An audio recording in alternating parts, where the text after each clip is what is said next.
Daily Dose. My name is Robert. My old pal Susan. The OGs of the Daily Dose are here. What's up, girl?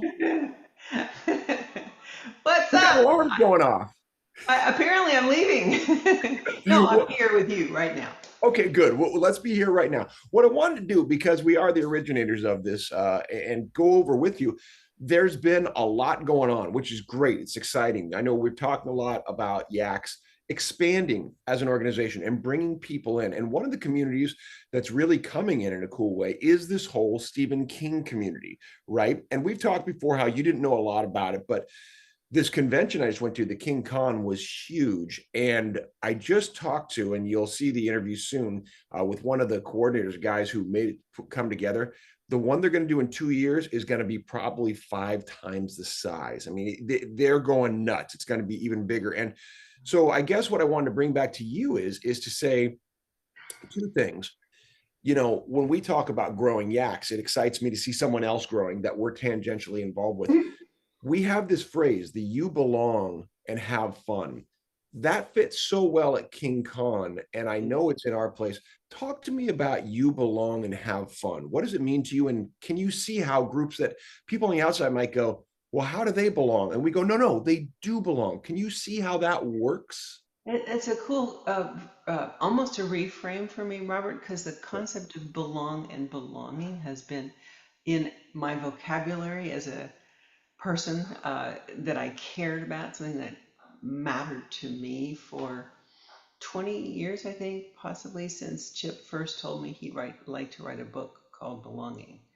And that came to him after he discovered this Hawaiian family of his and visiting them for the first time, completely different culture on the tiny, very rural island of Molokai. He felt accepted by the family. The notion of belonging really struck him and really struck me at that time. Now to pair it with have fun and you belong, it makes it more intimate in a way and it broadens it because of the have fun part. Uh, I, I love to have fun too. Yeah, I think it culturally speaks to who we are. And directly, the nonprofit is first and foremost for the Parkinson's community. Fun and Parkinson's aren't necessarily easy bedfellows on the surface, right? However, we know the value because this is where we live, right? We use the word joy, of course, all the time, and fun. It's like it's not just oh yeah, I'll get to that when I can. It's like, no, this is medicinal to have fun. This is medicinal to feel joy, right? It's a crazy thing to use that word, but I totally I would support that. We have people say that to us, and it's every day we have a jam just about. Someone will say, I didn't think I was going to make it. I didn't feel like coming, or I just really didn't feel like myself. And I'm so glad to have spent the hour with you guys Well, they because get it is reset. medicinal. Is and they get reset in interesting ways. When we first started the sandbox of improv 4.5 years ago, one thing I noticed quickly that made a difference was when we started playing 2 times a week. Because medicinally, one thing that you have to look about with any intervention is dosage level, right? And right now, of course, they're drop-ins, whatever. But I would be interested to know, and I'm not going to get into a whole study because I get too many other things going on, but the effect of the more often you do it, the more kind of affect the stickiness of those good feelings that are with you. You know what I mean? That if you're taking improv class, say 3 times a week, does it grow further into your life? You know what I mean?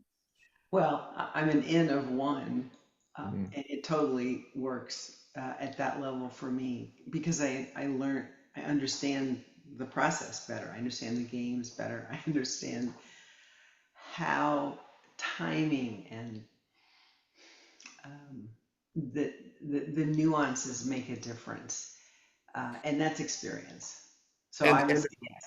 yeah, and the yes and the type of exposure too, talking about the way now Thursday's class has become participant led, right? That you guys are not just playing. That's amazing. That's amazing. Most of those people who are trying have never, including me, have no background Right. in in the performing arts of any sort. And I still don't even think of it that way. I feel like as a drop-in class where we learn stuff and we play games and then they show up out in the real And world. you're reminded to have fun and that you see that you belong, kind of bringing it all back. So as we wrap this one, we'll get on to another in just a moment, but that idea of, again, I just want to put a big welcome out there to all the King fans that I hope are watching these as we go, because maybe they've seen a Dollar Baby filmmaker I've talked to, or saw me talk to Chris a minute ago, one of the coordinators of King Con, to say that this is for you. And what I want to get to in our next episode is we're going to talk about get busy writing or get busy dying. So that'll be in the next episode. See you in a minute.